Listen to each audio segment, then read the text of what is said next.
I'm a capitalist at heart, but I believe that it comes with a responsibility, like when we did in our company.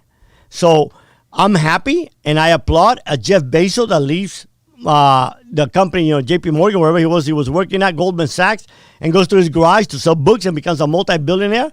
Happy for him. Great, that's America. But damn it, man, don't do it at the expense of people that can't live a dignified life.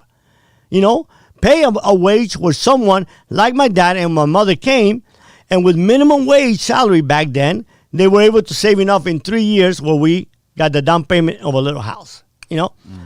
So in America today, how do we have disparity? How do we got people dying, unemployment so huge, and the stock market going to the roof?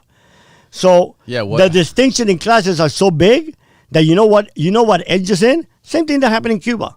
I told this to my dad. I said, Dad, you hate communism? He says, of course. I said, you know why? I said, Dad, because you were part of that 5% that own 95% of the wealth. So when you have 95% of the people have nothing, and here comes a good talking guy, charismatic, and tell you he's going to make everything equal, guess where you're going to go with? That guy. Yeah. And that's what we're going to have here in America. That's what conservative values, all kinds are going to disappear. Why? Because people are going hungry in our country. People can't make it. When we worked hurricanes, people would say, look, they're stupid. Why don't they abandon their house? I said, abandon their house? I said, do you realize that poor guy hasn't ever in his life put a full tank of gas? He goes from paycheck to paycheck, from $2 of gas to $3 of gas. Where the hell is he going to go? How is he going to survive? Like people today, the health is more important than the economy. I said, bullshit. Yes, human life is very, very important, but you know what? The economy is the health of so many freaking people. Now, I can go to quarantine for, we were 2 months. Dude, I was in quarantine for 10 years. 3x8, no sex. Well, part of it.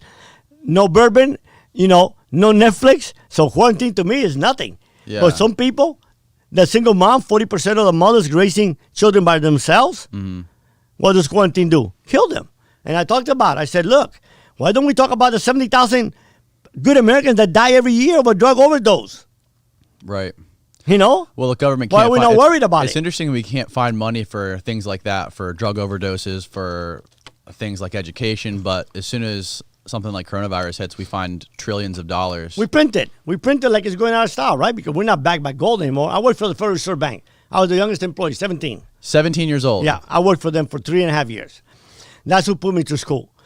So I know the inner workings of the Fed, and I know all of that. The thing about it is that right now, the disparity is so horrific. That's why you're going to see people talk about socialists, congresswomen.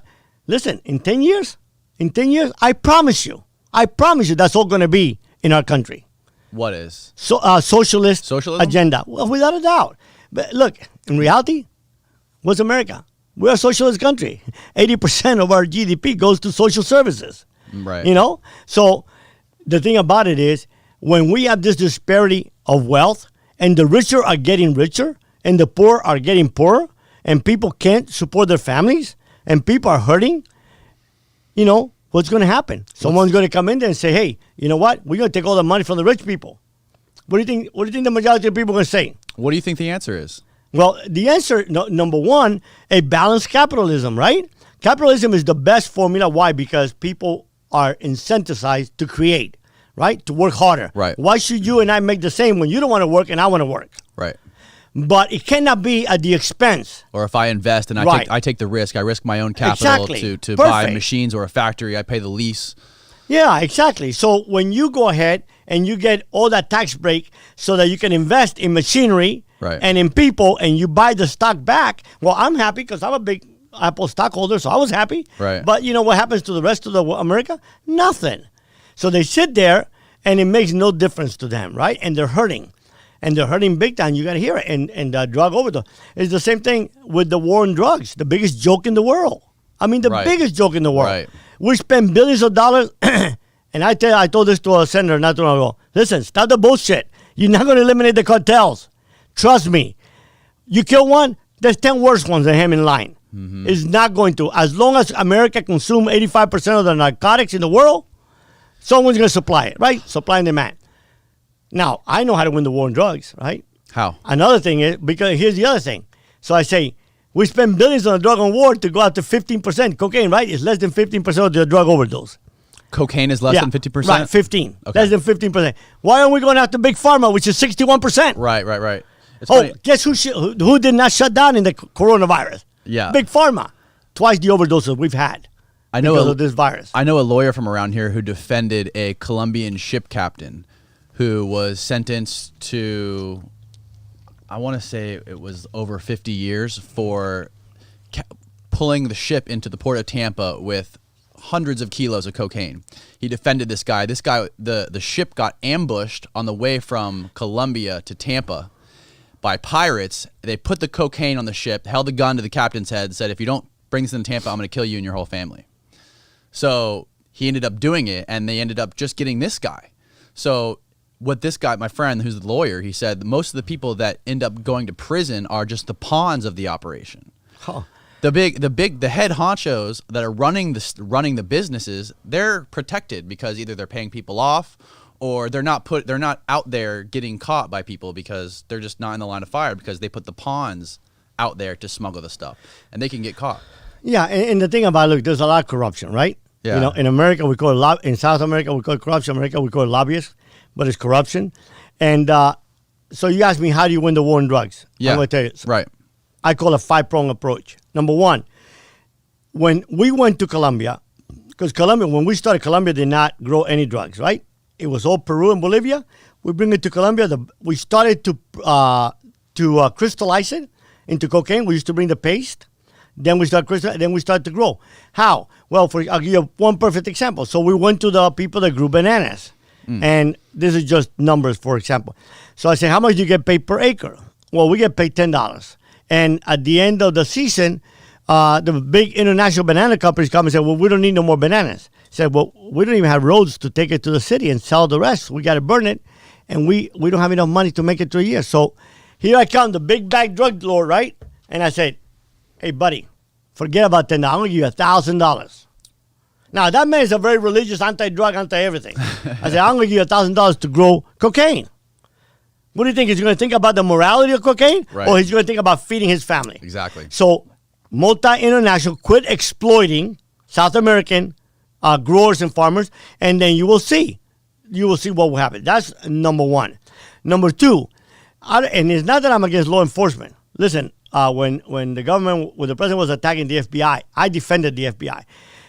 There's bad people everywhere, but there's a lot of good people in law enforcement that go out every day and might not see their family so that they can go ahead and protect you and I, right? Sure. I was never able to buy an FBI agent. I was never ever able to buy a DEA agent. And we bought, in 1977, we're spending $1 million a month in corruption. $1 million. The math today. Where did that money go? Paying people, paying judges, paying politicians, paying everybody that would take a payoff. And it was easy for the FBI and DEA because we would have paid him thousands of dollars just to tell us who's under investigation or not, right? Not to blow a case. So we didn't. Nowadays, it's just called lobbying. There might be some bad FBI agent. Hell yeah, there's bad FBI agent. But I'm going to tell you, as a whole, it's a damn good agency. So is the DA. Law enforcement as a whole is a good agency. That guy, that demonic guy that killed that African-American man, Yeah. you can't throw all the people in the world, all the good officers that risk their lives. Okay? Now, is there police abuse? Of course there's police abuse. There's humanity abuse. Mm-hmm. It isn't a badge. It's people. People are evil. There are people that are evil, deranged mentally. But there's a lot of good people. A lot of good people that leave their house every day so you and I are safe, right? Right.